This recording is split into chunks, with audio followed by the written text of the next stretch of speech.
Pill abortions account for 54% of all abortions in the U.S. in 2020. That is up about 24% from 2011. That's according to data from the Guttmacher Institute.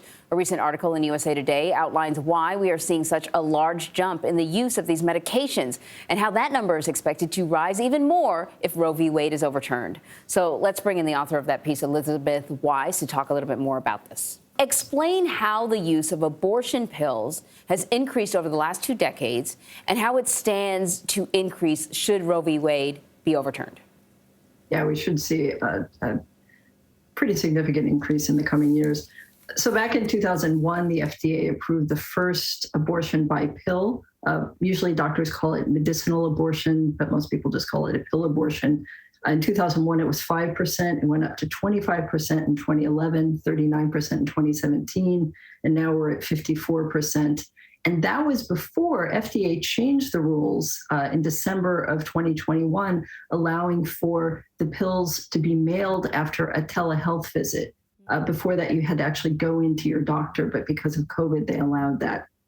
And it's anticipated that now that women don't even have to go in to see their doctor in states where that's allowed, that we're probably already seeing a lot more abortions by pill. And these abortions can only be done in the first 10 weeks of pregnancy. But when they are done within the first 10 weeks of pregnancy, they're 99.6% successful with a really low rate of complications. So explain to our audience how these abortion pills work. So you do a telemedicine visit with your doctor, and the doctor gives you, they ask a bunch of questions because they want to make sure that you're no more than 10 weeks pregnant.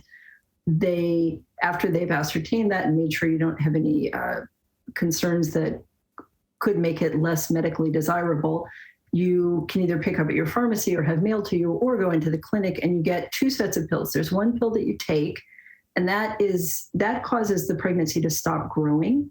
And then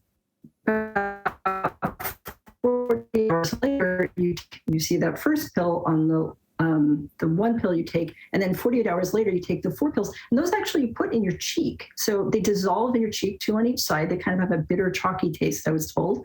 And then that causes the uterus to begin contractions to expel the pregnancy. And I'm told it feels like having a very early miscarriage. I mean, it's painful. It's like having a really, really, really bad period, and there's bleeding, but it is done within about 24 hours. So I suppose it's no surprise that some states are moving to restrict access to abortion pills obtained through telehealth visits or by mail. Can they legally do that? What are the alternatives for women who may live in states where the pill could be outlawed? We will see a lot of lawsuits about this, I think. So at this point, the way it stands is several states have already said that you can't do it via telehealth. You have to go in to see a doctor. As if Roe v. Wade is overturned, we have a number of trigger laws, and in the states where abortion is going to be flat out outlawed, then these pills ostensibly will be outlawed. And there's interesting discussions as to whether a doctor could provide a telehealth visit to someone in a state that outlaws this type of abortion. The states that outlaw it say, in fact, they cannot.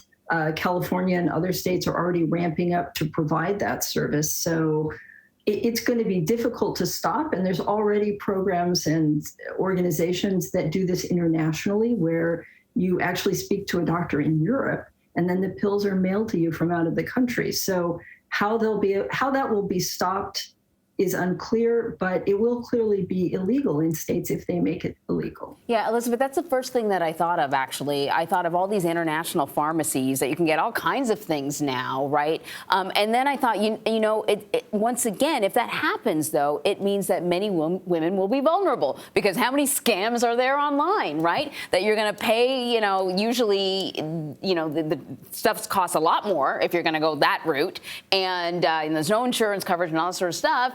And who knows what you're getting in the mail that you're putting in your body? Well, they're very, in Britain, in the United Kingdom, it's called pills by mail. I mean, that's how they do these abortions in Britain already. That's how National Health has it set up. In India, you can get them over the counter. So there's a group, Plan B, which has a website in the US that goes through the laws of each state. So you know what the law is in your state. There are websites, Hey Jane, My Choice, which are started by women's health groups, which are legitimate and actually provide useful information. There's concern that some states might create kind of websites that make it sound like that's how you could get the pills, but then in the end, you would just be telling someone that you were trying to get them, and then you could be arrested in your state. I mean, nobody's done that yet, but lawyers are talking about that. I mean, it's going to be a bit of a Wild West, and I think women are going to have to check and make sure that if they're trying to do this in a state where it's not legal, that they are interacting with a legitimate website. Elizabeth, before we let you go, I think you mentioned Plan B. I think you might have maybe meant Plan C. Oh, Plan C. Right. Plan So C, because there is a Plan B out there. It's a type of medication that people do take if they think they may be pregnant, but it is not the same as an abortion pill. So Plan C. No, it is not. It is not. It is not. No. Plan C. Plan C. My apologies. Elizabeth Weise, thank you very much. Really important information. Thanks so much.